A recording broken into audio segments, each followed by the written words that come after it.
पढ़ने चलते हैं बहुत प्यारा सा भजन। किस प्रकार महादेव अपने अर्धांगिनी को मनाती है, इस भजन के माध्यम से आप लोग सुनिए। काहे खिसियाइल बारू अरे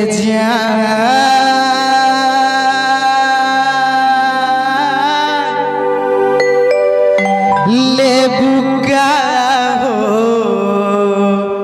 वो महादेव अपने अर्धांगिनी से कह रही है, इस भजन के माध्यम से कैसे कह रही है कि काहे खिसियाइल बारू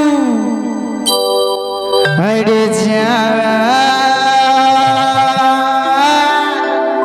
ले बुका हो।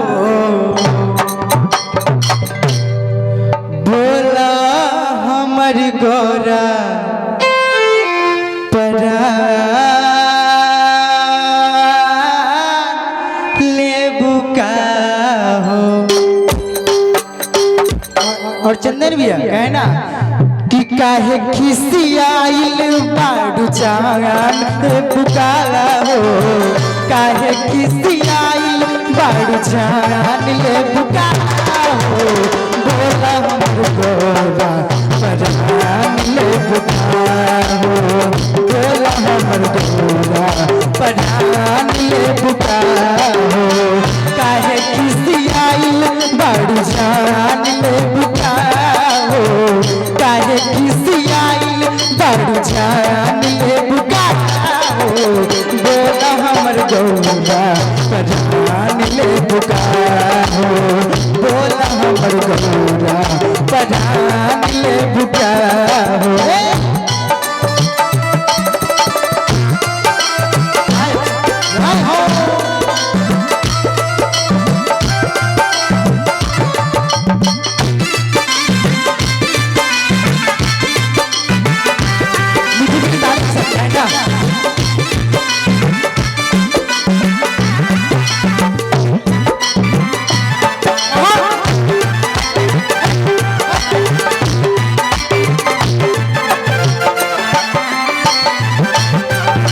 झुमका झुलनी झुमका झुलनी झुमका झुलनी पूरी कंगन हाथ बनो बनी ऊपर से नीचे वाले गोरा तो हटे सजाने।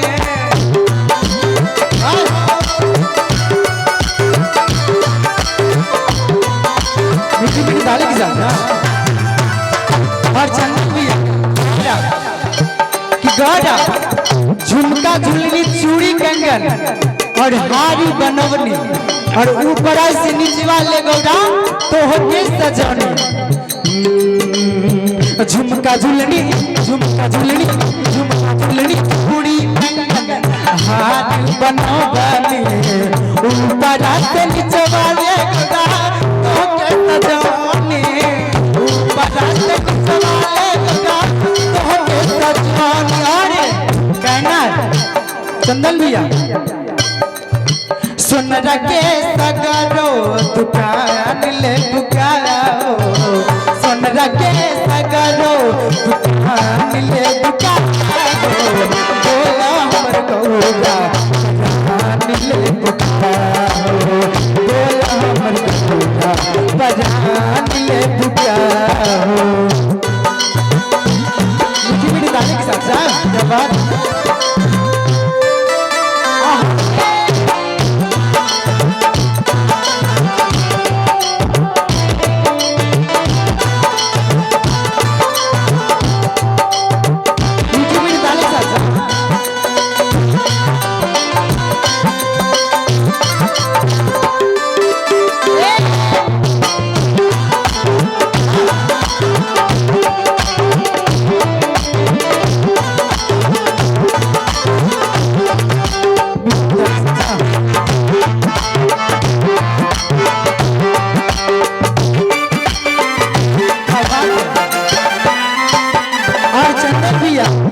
भजन का अंतिम लाइन है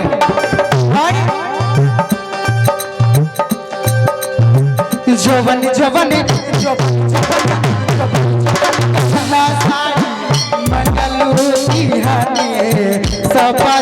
जितना हमसे रखली रखले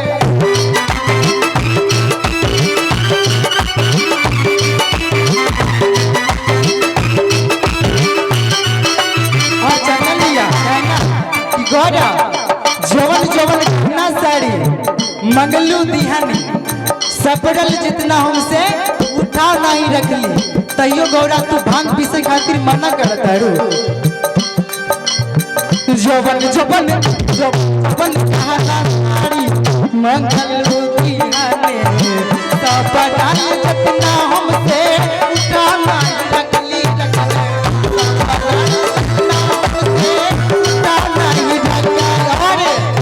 अब का सूरज और चांद ले बुकाओ अब का सूरज और चांद ले बुकाओ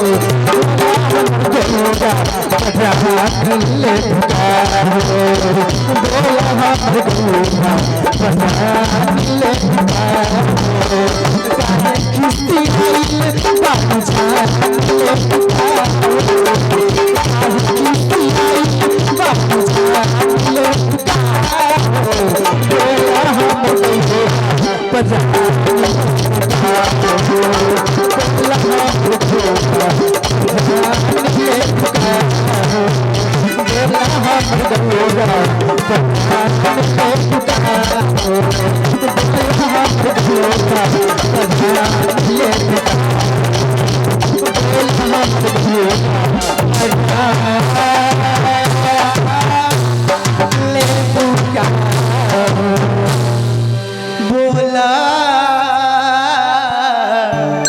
बोला हमारी गौरा परान ले बुकाओ। बोली शंकर भगवान की मैया पार्वती की जय। हमारे बीच बहुत सारे YouTube वाले बड़े भैया सब भी आए और भाई हमारे कृष्णा म्यूजिक सेंटर के जो प्रोप्राइटर खुद हमारे बीच आए हुए भाई आदरणीय कृष्ण बाबू बिहारी जी और इनका बहुत सारा भी चैनल है। उन सभी भाइयों को दिल से धन्यवाद।